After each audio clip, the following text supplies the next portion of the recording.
नमस्कार दोस्तों, मैं विमलेश गौतम और आप देख रहे हैं ट्रिपल बी ओवरसीज। दोस्तों, अभी दिवाली से पहले हम लोगों ने एक वीडियो अपलोड किया था जिसमें पोलैंड का वीज़ा स्टैंपिंग हुआ था 14 अक्टूबर को। उसके बारे में हमने वीडियो बनाया था। पोलैंड का वीज़ा स्टैंपिंग हुआ था। हमारे ट्रिपल बी फैमिली के सदस्य मिस्टर विशाल यादव, उनका वीज़ा स्टैंपिंग हुआ था। आज वो हमारे साथ में है, आइए मिलते हैं उनसे। विशाल भाई, आपको बहुत बहुत बधाई हो, आपका वीज़ा आया। Thank you sir. विशाल भाई, एक बार सब लोगों को अपना वीज़ा दिखाइए। ये इनका वीज़ा रहा। जैसे आपको वीज़ा रिसीव हुआ तो कैसा फील हुआ आपको? सर मैं बहुत खुश था। घर पे भी सब बहुत खुश थे क्योंकि टेंशन भी थी एक दिमाग में कि स्टंपिंग होगी नहीं होगी, बट फाइनली स्टंपिंग हुई मेरी और सब बहुत खुश थे। मैं भी खुश हूँ और जाहिर नहीं कर सकता मैं अपनी खुशी। घर के लोगों की रिएक्शन क्या थे? बहुत खुश थे घर वाले और घर पे तो रोने भी लग गए थे कि जा रहा है। और फिर मैंने सर के बारे में बताया तो सर को दुआएं भी दिया घर वालों ने मेरे। Thank you very much. Vishal भाई, जैसे आपका वीज़ा लगा उसके बाद अभी आपकी प्लानिंग हो चुकी है। अब हम थोड़ा शुरू से शुरू करते हैं। आपने सबसे पहले ट्रिपल बी के बारे में कब सुना और कब विजिट किया, कब अप्लाई किया? जी, मैंने सबसे पहले ट्रिपल बी के बारे में मार्च में सुना था। फिर मैं यहाँ पे आया, मैंने विज़िट किया, सर से मिला मैं, तो सर ने मुझे गाइड किया, बताया काफ़ी सारी चीज़ें।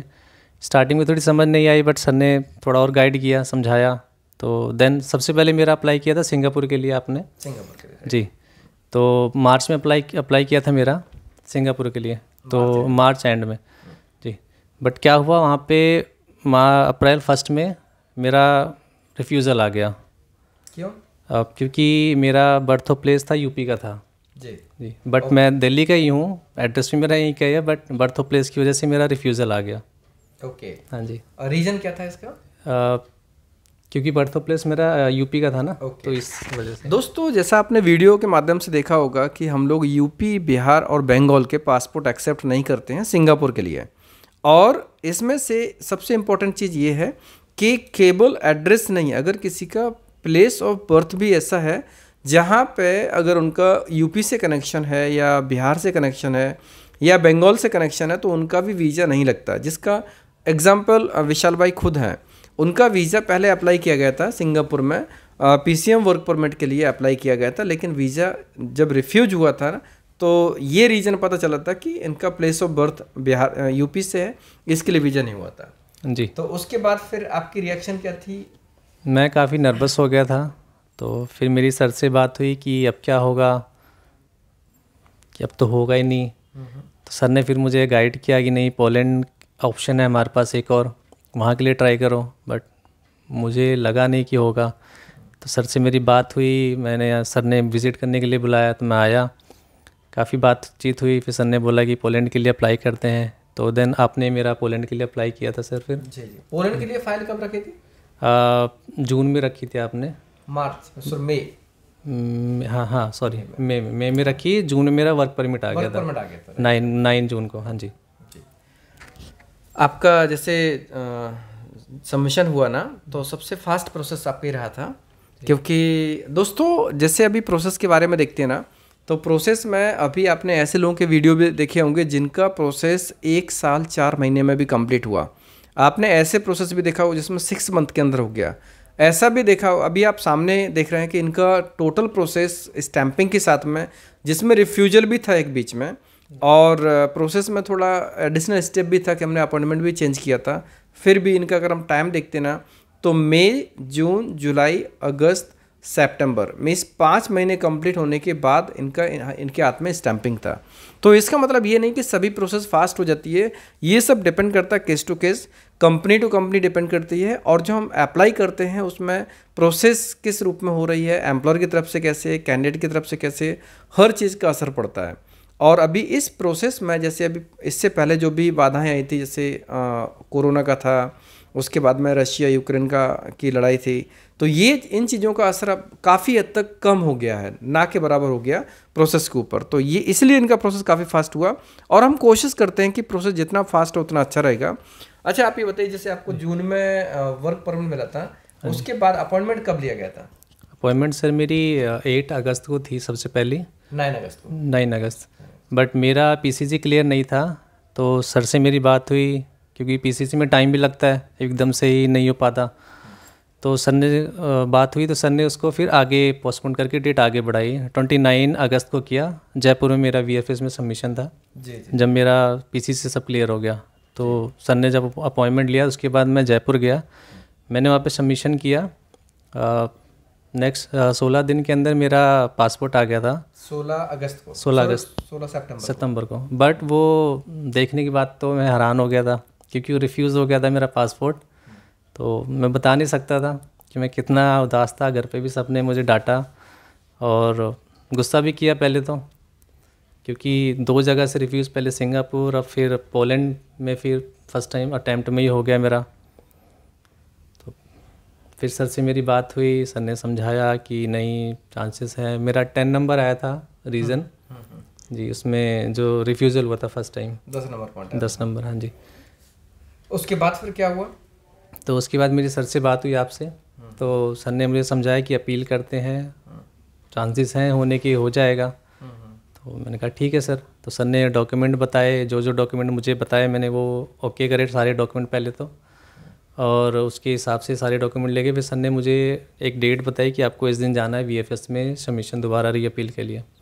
तो मैं गया वहाँ पे, मैंने अपील करी वहाँ पे, और फिर जो हुआ उसके बाद से मैं आप वीडियो भी बना रहा हूँ। उसके बाद मेरा फाइनली स्टम्पिंग हो गई और मैं बहुत खुश हूँ इसके लिए। बहुत बहुत धन्यवाद, थैंक यू। ये प्रोसेस में जैसे अभी आपने देखा कि आपका वर्क परमिट आने के बाद में हमने जो अपॉइंटमेंट्स लिए थे, राइट, तो ये प्रोसेस में जो टाइम लगता है ना अपॉइंटमेंट्स के ऊपर या वीएफएस के प्रोसेस के ऊपर, ये जो टाइम का अनुभव उस पीरियड में जो जैसे टाइम अभी देखा जाए, कुछ चीज़ें हैं डेट ना मिलना जी, या फिर उनका डिसीजन जनरली 2 वीक में आता है, कभी कभी लेट करते हैं। तो उस पीरियड में जो इंतजार कर रहे थे, कैसा फील हो रहा था? पहले तो जब फर्स्ट टाइम मैं जिस दिन मैं अप्लाई करके आया उस दिन तो बहुत खुश था कि अप्लाई हो गया, अप्लाई हो गया, अप्लाई हो गया। पर धीरे धीरे जब 2 दिन 3 दिन मैसेज आते हैं वहाँ से, पहले तो बीएफएस एम्बेसी से कि आपका यहाँ पे प्रोसेस है, यहाँ पे पहुँच गया है। बट उसके बाद बीच में क्या हुआ, मैसेज आने बंद हो गए। अब टेंशन बढ़ती गई कि क्या होगा। अब फिर मेरी सर से बात हुई कि क्या होगा सर, तो सर ने बताया कुछ नहीं, टेंशन मत लो, सब अच्छा होगा। क्योंकि डॉक्यूमेंट सर ने, एक तो सबसे अच्छी बात है कि डॉक्यूमेंट सब ओके करवाए थे और बहुत स्ट्रॉन्ग डॉक्यूमेंट थे, कि जिसकी बदौलत मेरा स्टम्पिंग हुआ। और टेंशन तो रहती है बीच में, बहुत टेंशन कि नहीं होगा, होगा नहीं होगा, वो वीज़ा आने के बाद ही पता चला जी। अच्छा, अब इसमें जो वीएफएस सबमिशन था उससे पहले ट्रेनिंग के बारे में क्या कहना चाहेंगे जो हमने आपको? हाँ, ट्रेनिंग बहुत ज़रूरी है, क्योंकि यहाँ पे आप आएंगे तो आपको बहुत सारी चीज़ें क्लियर हो जाएंगी और यहाँ पे आपको पता चलेगा कि आपके क्या क्या डॉक्यूमेंट कैसे सेटल करने हैं, कैसे लगाने हैं। और ट्रेनिंग भी आपको मिल जाएगा एटलीस्ट कि आपको वीएफएस में जाके कैसे, कहाँ पे, किससे कैसे बिहेव करना है, और मतलब सारी चीज़ें। क्योंकि आप जाओगे नए हो, आपको नहीं पता वीएफएस में कैसे लोग हैं। मैं भी गया था, मुझे भी नहीं पता था, बट जब मैं यहाँ पे आया तो सर ने मुझे बताया कि कैसे होता है, ब्रीफ किया, उसके बारे में समझाया कि यहाँ पे जाओगे स्टेप वाइज ऐसे ऐसे। तो वो सब सर ने पहले मुझे बताया। और एक होता है जैसे डेमो क्लास होती है, वो बहुत ज़रूरी थी, क्योंकि मैं बहुत नर्वस था उस टाइम, मुझे नहीं पता था। तो उसके बारे में सर ने गाइड किया, बहुत अच्छा लगा यहाँ पे आने के बाद। और मैं भी चाहूँगा कि आप लोग जो भी यहाँ पे आते हैं ट्रेनिंग ज़रूर अटेंड करें, वो बहुत ज़रूरी है ट्रेनिंग अटेंड करना। उसमें आपको बहुत सारी चीज़ें सीखने को मिल जाएगी, बहुत चीज़ें पता चल जाएगी। बहुत बहुत धन्यवाद। दोस्तों, आपने सुना होगा कि हम लोग हमेशा ट्रेनिंग के ऊपर क्यों फोकस करते हैं, क्योंकि जब भी कोई भी कैंडिडेट पोलैंड के लिए अप्लाई करते हैं तो उनके लिए प्रोसेस हर एक स्टेप नया स्टेप होता है।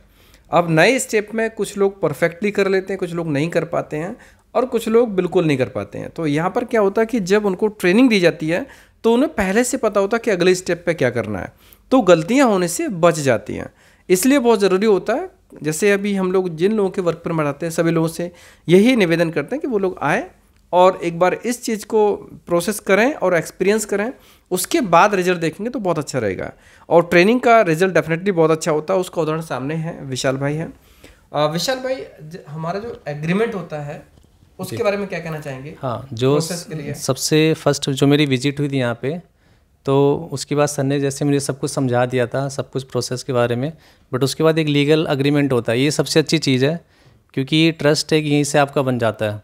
और यहाँ पे सबसे अच्छा यही है कि एक लीगल एग्रीमेंट होता है, उसमें आपको सारी चीज़ें मेंशन होती है, और इसमें ये है कि आपके साथ फ्रॉड नहीं होगा, सबसे मेन बात ये है। और फ्रॉड नहीं होगा तो एटलीस्ट आपको देखो, आपको भी ट्रस्ट बना रहेगा और आपका काम 100% होगा ही होगा। जैसे मेरा हुआ, बाकी लोगों का होता है और आगे भी होंगे। तो एक लीगल एग्रीमेंट करते हैं, उसमें सारी चीज़ें बताते हैं सर, बीच बीच में आपको गाइड भी करते हैं, और वर्क सारी चीज़ें डॉक्यूमेंटेशन जो है सब कुछ उस पर अच्छे से काम होता है। बहुत बहुत धन्यवाद विशाल भाई, आपने बहुत अच्छी तरह से सबको जानकारी दी और आपके चेहरे की खुशी दिख रही है कि आप कितने खुश हो। हमारे बाकी सब्सक्राइबर सदस्य को आप क्या मैसेज देना चाहेंगे? जी सर, मैं यही कहना चाहूँगा कि जितने लोग हैं, काफ़ी सारे फ्रॉड होते हैं। जैसे दिल्ली में इतने सारे लोग, कुछ उनका पता नहीं होता पैसे लेके कब चले गए, क्योंकि वहाँ पे कुछ नहीं होता, उनका फेक बहुत होता है। बट यहाँ पे क्या, आपका एग्रीमेंट होगा तो उससे आपको चीज़ें ये होगा कि आपका नहीं भी काम होना होगा तो सर आप बैठे हैं उसके लिए, आपका कहीं और करवाएंगे, बट होगा आपका काम ज़रूर। तो आप उसकी टेंशन, हाँ, धैर्य रखना सबसे ज़रूरी है। अब देखिए, मेरा काम जल्दी हुआ, हो सकता है किसी का थोड़ा लेट हो, बट होगा काम। तो और इम्पोर्टेंट चीज़ की इंस्ट्रक्शंस जो दी जाए, हाँ सर, जो बताएं वो ज़रूर फॉलो करें, क्योंकि आप फॉलो नहीं करेंगे थोड़ा सा टाइम और लग जाएगा। फॉलो करेंगे तो आपका काम फटाफट होता रहेगा। डॉक्यूमेंटेशन बहुत अच्छी है सर की, और गाइड भी बहुत अच्छा करते हैं सर। और बस मैं यही कहूँगा कि ज़्यादा से ज़्यादा लोग आप जुड़ें और वीडियोस आप देखें। और यहाँ पे सबसे फर्स्ट बात है कि आप विजिट करेंगे तो आपको बहुत सारी चीज़ें क्लियर हो जाएगी यहाँ पे आने के बाद। कॉल्स के बारे में क्या कहना चाहेंगे कि कॉल पिक होता नहीं होता? नहीं, कॉल तो सर हमेशा पिक होता है। अगर होता है, जैसे हमारी रेगुलर बात होती थी सर से, ऐसा नहीं है कि कभी सर ने कॉल पिक ना किया हो, बट एटलीस्ट कभी जैसे महीने में एक बार हो गया, सर ने नहीं उठाया तो मैसेज आ जाता था कि मैं कॉल बैक अभी कर रहा हूँ थोड़ी देर में, या कुछ इसके आप बिज़ी हो अभी, बट कॉल बैक अपने आप कर देते थे सर, फिर थोड़ी देर में, हमें दोबारा करने की ज़रूरत नहीं पड़ती थी। तो इसलिए तो सर इस चीज़ में बहुत सपोर्टिव है, और उस चीज़ की टेंशन ना लें कि आपका कॉल नहीं उठेगा या कुछ, क्योंकि देखिए ऑफिस में काम बहुत होता है, तो कभी कभी हो सकता है फ़ोन ना उठे, बट थोड़ा सा धैर्य रखिए, टाइम दीजिए, आपका ज़रूर काम होगा। विशाल भाई, बहुत बहुत धन्यवाद आपको। दोस्तों, आप लोगों ने उनके अनुभव को सुना। ऑब्वियसली जब खुशी होती है तो ऑब्वियसली पूरी तरह से खुशी होती है, और वीज़ा लगने की खुशी बहुत ही अच्छी होती है, क्योंकि अभी आप लोगों ने और भी पहले कई वीडियोस देखे होंगे। क्योंकि जो मूवमेंट होता है ना, यूरोप का वीज़ा लगना, यूरोप में बाकी चीज़ें सेकेंडरी हैं, सबसे इंपॉर्टेंट होता है वीज़ा लगना, एम्प्लॉय वीज़ा लगना। और जब आपको एक्सेस मिलता है ना, तो पूरे शेंगेन में 26 देशों में आप अपना करियर बना सकते हैं। तो डेफिनेटली ये खुशी बहुत ही अतुलनीय है।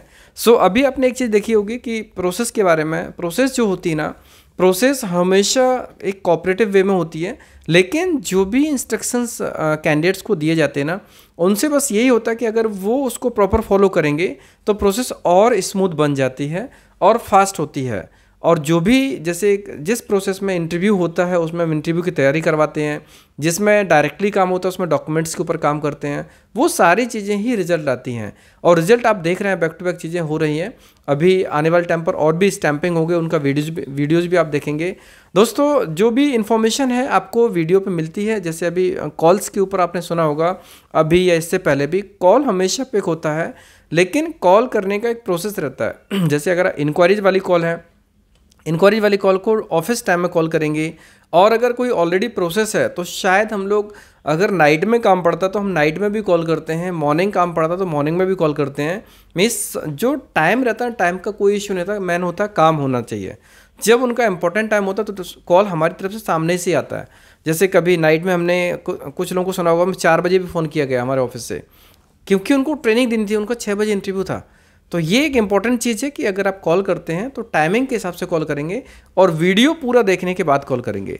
और अभी हमारे पास में पोलैंड की और भी रिक्वायरमेंट्स है, जिनका ऑलरेडी वीडियो आपने देखा हुआ है। एक वीडियो आज और आपको देखने को मिलेगा, जिसमें न्यू रिक्वायरमेंट्स भी आप उसको देख सकते हैं। अगर आप इंटरेस्टेड है तो उसमें अप्लाई कर सकते हैं। दोस्तों, वीडियो कैसा लगा, पसंद आया तो लाइक कीजिए, कमेंट्स कीजिए, शेयर कीजिए। हमारे वीडियोज़ को लगातार देखने के लिए चैनल को सब्सक्राइब कीजिए, घंटे वाला ऑप्शन जरूर दबाएं, जिससे कि आपको आने वाले सारे वीडियोज़ के नोटिफिकेशन सबसे पहले मिलेंगे। धन्यवाद।